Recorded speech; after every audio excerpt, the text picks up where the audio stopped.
Hello students, how are you all? Hope you all are fine and safe. Student, I am back with a new topic. It's socialization process of child development. क्योंकि ये C TET के syllabus में है और C TET का time है तो इस पे हम डिस्कस करते हैं और रिवाइज करते हैं. तो let's start socialization process. So socialization, जिसे कि हिंदी में समाजीकरण कहते हैं, it's a very important thing और ये हम सभी की लाइफ में होता है because we all are human being और we all are a social we live in a social gathering. तो सोशलाइजेशन या समाजीकरण हमारा होता ही, लेकिन एग्जैक्टली ये है क्या, इसे जानने के लिए एक बहुत ही छोटा सा एग्जाम्पल है कि जब बच्चा छोटा होता है तो वो अपनी बातों को कहता है और अपने घर परिवार के लोगों को समझता है. फिर धीरे धीरे उसका दायरा बढ़ता है. वो ये चीज़ जान जाता है कि मुझे अपनी बातों को कैसे दूसरों तक पहुंचाना है, कैसे मैं अपनी ज़रूरतों को पूरा करूँ. तो ये सारी जितनी हैबिट्स हैं, लैंग्वेज है, जो भी मैनर्स है, वैल्यूज़ हैं, all things what will learn from our family and our society is called socialisation, जिसे कि समाजीकरण कहते हैं. तो समाजीकरण क्या है? It means by which social and culture continuity are attain, यानी कि जो भी हम सामाजिक और सांस्कृतिक धरोहर को बनाए रखने के लिए, यानी कि अपनी संस्कृति को और अपने सामाजिक मूल्यों विश्वासों को बनाए रखने के लिए जो चीज़ें हम ग्रहण करते हैं, ऐसी चीज़ें जो कि एक्सेप्टेबल होती हैं, उसे जब हम ग्रहण करते हैं तो वो होता है socialisation. Human need social experience to learn their culture and to survive. और सर्वाइव करने के लिए जो सोशलाइजेशन है, सामाजिकरण है, वो बहुत ज़रूरी है. अगर हम किसी समाज के हिस्सा हैं तो हमें वहाँ के रीति रिवाज, वहाँ की परंपरा, वहाँ का रहन सहन, खान पान, वेशभूषा, ये सारी चीज़ें अडॉप्ट करनी पड़ती हैं. और अगर हम इस चीज़ को अडॉप्ट नहीं करते हैं तो जो हमारा समाज है, जिस सोसाइटी के मेंबर हैं, वो हमें कहीं ना कहीं एक तरह से अपने से दूर करना शुरू कर देता है. तो बीइंग अ सोशल ह्यूमन और being a part of any society, हमें वो सारी चीज़ों को अडॉप्ट करना पड़ता है. तो समाजीकरण जो है is the process of internalising the norm and ideologies of the society. समाज के द्वारा, सोसाइटी के द्वारा जो भी मानक निर्धारित किए गए या जो भी आदर्श बनाए गए, उन सबको ग्रहण करना ही आपका समाजीकरण है. And process of acquiring culture is refer to as socialisation. जैसे जैसे हम इस कल्चर की प्रोसेस को ग्रहण करते जाते हैं तो वो हमारा समाजीकरण कहलाता है. तो अगर इसको और इजी वे में हम जाके सीखना चाहें तो क्या होगा कि जब बच्चा एक पैदा होता है तो उसे कुछ भी नहीं पता होता है कि मैं कहाँ आया हूँ, मेरे माँ बाप कौन है, क्या. बस वो एहसास होता है जो अपनी माँ के पास से जानता है, अपने बाप के पास से जानता है, अपने फैमिली मेम्बर्स. तो धीरे धीरे धीरे जैसे जैसे उसका दायरा बढ़ता जाता है वो सारी एक्टिविटी सीख जाता है जिससे वो अपनी बातों को कह सके, जिससे वो दूसरों की बातों को महसूस कर सके, अपनी आवश्यकताओं की पूर्ति कर सके. और ये बाय नेचर होता है क्योंकि प्रकृति ने हमें ऐसा बनाया है कि हमें अगर सरवाइव करना है तो हमें सोशलाइजेशन प्रोसेस से होके गुजरना ही गुजरना है. सो स्टूडेंट, इट्स सोशलाइजेशन, ये कॉन्सेप्ट है सोशलाइजेशन का और it is one of the important part of our society और हमारे जीवन का एक बहुत ही ज़रूरी अंग होता है. सो स्टूडेंट्स, इसी में आगे कंटिन्यू करते हैं और देखते हैं. ये कहता है it influence on the behaviour, belief and action of adult as well as children. जब हम सोशलाइजेशन प्रोसेस में होते हैं तो उससे क्या होता है, हमारे बिहेवियर में थोड़ा बहुत चेंज आएगा, हमारे बिलीफ में, हमारे एक्शन में, इन सब में हमें चेंज देखने को मिलता है. और सोशलाइजेशन का एक जो बहुत बड़ा एग्जाम्पल है जिसके माध्यम से हम अपने आवश्यकताओं की पूर्ति करते हैं वो होता है लैंग्वेज. सपोज़ आप इंडिया में रह रहे हो बट फॉर्चुनेटली आपकी जॉब किसी और कंट्री में लग जाती है तो आप वहाँ जाओगे, लेकिन वहाँ सर्वाइव करने के लिए आपको वहाँ की लैंग्वेज सीखनी पड़ेगी. तो वो जो प्रोसेस है, वहाँ की लैंग्वेज को सीखना, वहाँ के तौर तरीके, वहाँ के खान पान को सीखना, ये सारी जो चीज़ें होती हैं, इट्स ऑल्सो अ सोशलाइजेशन. तो सोशलाइजेशन एक ऐसी प्रोसेस है जो कि कुछ साल तक नहीं चलती, ये हमारी लाइफ लॉन्ग चलती है. यानी कि जब तक हमारा जीवन है हम उस समाज में सर्वाइव करने के लिए वो सारे नॉर्म्स को अडॉप्ट करते जाते हैं जो कि उस समाज में रहने के लिए ज़रूरी है. तो we learn language, adopt culture and norms. तो ये जो लैंग्वेज है, it is a very big thing of socialisation. और एक बेहतर डेवलपमेंट के लिए, बालक के एक बेहतर डेवलपमेंट के लिए उसकी सोशलाइजेशन की प्रोसेस जितनी अच्छी होगी उसका विकास भी उतना ही अच्छा होगा। तो it represent whole process of learning throughout the life, यानी कि हमारे जीवन में जो भी लर्निंग की प्रोसेस है वो सारी सोशलाइजेशन के अंतर्गत आती है।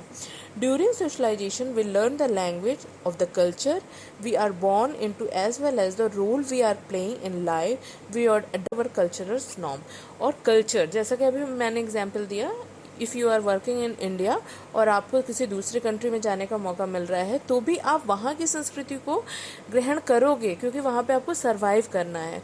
तो ये सारी चीज़ें जो होती हैं जो आपको एक सरवाइव करने के लिए बहुत ज़रूरी होती हैं वो होता है सोशलाइजेशन। और क्योंकि यहाँ पे इस टॉपिक को हम एक चाइल्ड डेवलपमेंट के अंतर्गत पढ़ रहे हैं तो ये हमें जानना बहुत ज़रूरी है कि एक व्यक्ति के या एक बच्चे के विकास में उसका जो सोशलाइजेशन होता है, यानी कि उसको सही दिशा निर्देश मिलना, सही तरीके से लैंग्वेज सीखना, सही तरीके से बिलीफ होना, उसके बिहेवियर में चेंज लाना, ये सारी चीज़ें एक अच्छे सोशलाइजेशन या समाजीकरण के माध्यम से ही हो सकती हैं। तो समाजीकरण की भी कुछ प्रोसेस होती हैं, माध्यम होता है जिसके माध्यम से हम उसको ये सारी चीज़ें सिखाते हैं। Moving towards our next slide, now we will see what is norm. हमने अभी नॉर्म के बारे में, मानक के बारे में बात किया है, लेकिन सोशलाइजेशन प्रोसेस के अंतर्गत नॉर्म क्या होता है। तो अगर हम बहुत ही सिंपल शब्दों में इसमें बात करें तो नॉर्म जो मानक होता है वो कोई भी ऐसा बिहेवियर हो सकता है, कोई भी ऐसा क्राइटेरिया होता है जो कि सभी के द्वारा, जिसको एक तरह से अप्रूवल मिला होता है, यानी कि सभी के द्वारा मान्य होता है। तो वो जो कंडीशंस होती हैं, यानी कि नॉर्म बिहेवियर भी होता है। आप ऐसा बिहेवियर करो जो समाज के लिए मान्य हो, यानी कि समाज के लिए जिसमें भला हो, तो वो होते हैं norms. Like it is important the process of personality formation, so it can mold in the particular direction by encouraging a specific belief and attitude as well as selectively providing experience। तो norms are the conception and appropriate and expected behavior that are held by most member of the society। जैसा कि अभी हम लोग ने बात करी कि समाज के ज़्यादातर मेंबर्स के द्वारा जो गतिविधियाँ की जाती हैं, जो बिहेवियर किया जाता है, उसे हम एक समाज का नॉर्म बना देते हैं क्योंकि उससे समाज का भला होता है। तो नॉर्म कभी भी जो होता है वो एक तरीके का मानक होता है जो कि हमेशा पॉजिटिव साइड के लिए होता है। तो स्टूडेंट, साथ ही यहाँ पे आप एक इमेज देख रहे हो, इस इमेज में सेंटर में एक ह्यूमन बीइंग है और उसको साइड में जितनी भी चीज़ें हैं they are the agent of socialisation. ये एक तरीके से ऐसे एजेंट हैं जो कि आपका सामाजिकरण करते हैं, जिसमें सबसे पहला जो पार्ट होता है वो होता है आपकी फैमिली का, देन आपका स्कूल का, आपके पीयर ग्रुप का, फिर रिलीजियस जो ग्रुप है, पॉलिटिकल ग्रुप है, मास मीडिया है, work place where you are working, ethics and cultural background का इस पे असर पड़ता है, क्लब्स एंड टीम्स। तो ये सारे जो एजेंट हैं they are the agent of society और ये हमारे सोशलाइजेशन यानी कि समाजीकरण में अपना पूर्ण रूप से सहयोग देते हैं। Students, now we are understand what is the process of socialization. It is something technically but very easy। देखो, अगर मैं बात करूँ तो हमारे जो विश्व है, ब्रह्मांड है, सारी चीज़ों को अगर मैं वो करूँ तो जो पूरी एजुकेशन है उसको हम 3 पार्ट में बांट सकते हैं। 3 टाइप्स ऑफ एजुकेशन होती हैं जिसमें कि आपको आई थिंक पता होगा, formal, informal and non formal. तो फॉर्मल एजुकेशन और इनफॉर्मल एजुकेशन जो होती है, ये दोनों ही जो एजुकेशन होती है, these both education are the process of socialisation, यानी कि एक बालक के समाजीकरण की प्रक्रिया में औपचारिक और अनौपचारिक शिक्षा ही एक प्रोसेस के रूप में काम करती है। प्रोसेस, आई गेस आपको पता होगा, कोई किसी भी प्रक्रिया को हम प्रोसेस कहते हैं। अब प्रोसेस यहाँ पे इसे क्यों कहा जा रहा है? Suppose we are talking about formal education, अगर हम औपचारिक शिक्षा की बात कर रहे हैं तो औपचारिक शिक्षा में प्रोसेस कैसे आएगा? छोटा होता है, जब वो प्ले में जाता है, प्ले स्कूल में जाता है, तो उसे छोटी छोटी हैबिट्स सिखाई जाती हैं, लाइक गुड मॉर्निंग करना, सबको विश करना, आपको नमस्ते करना, पैर छूना, ये छोटी छोटी चीज़ें। देन उसके बाद जैसे ही वो बड़ा होता है, प्राइमरी लेवल पे जाता है, तो उसे और हैबिट्स सिखाई जाती हैं, उसको सिखाया जाता है कि आप दूसरों के साथ कैसे बात करो। तो these are the continuity of the process of socialisation. तो फॉर्मल एजुकेशन में भी बहुत सी ऐसी चीज़ें होती हैं जिसको कि हम प्रोसेस के थ्रू समाजीकरण में करते हैं। जो और एक चीज़ और यहाँ पे क्लियर करना चाहूँगी, फॉर्मल इसलिए कहा जा रहा है क्योंकि आप उस ड्यूरेशन में वो सारी चीज़ें सीख रहे हो, यानी कि प्ले में 3 घंटे में आप सीख रहे हो, स्कूल में 7 या 8 घंटे में जो चीज़ें आप बिहेवियर सीख रहे हो समाज में सर्वाइव करने के लिए, वो होगा आपका फॉर्मल एजुकेशन प्रोसेस।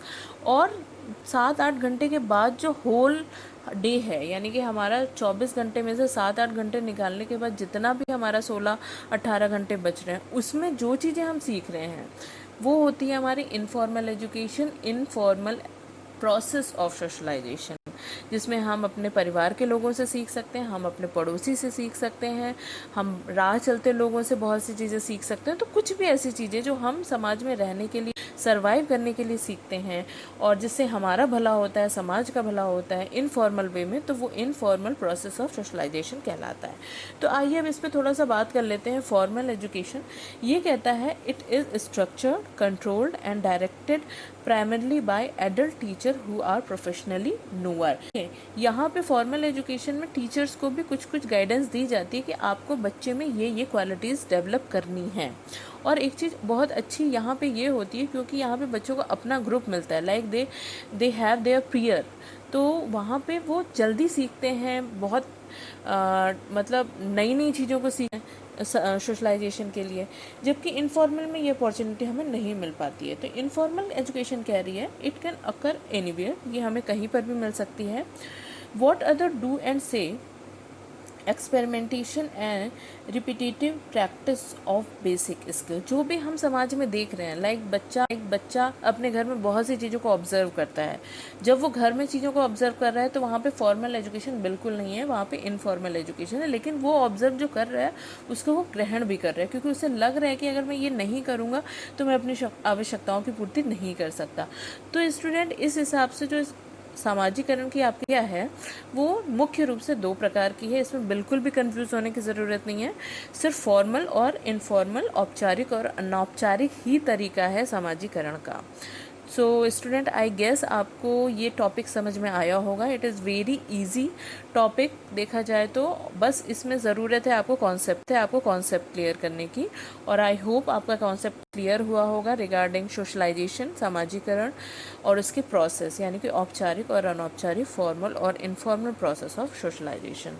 सो होप आपको ये टॉपिक समझ में आया होगा। मैं और टॉपिक के साथ आपसे नेक्स्ट टाइम मिलूँगी।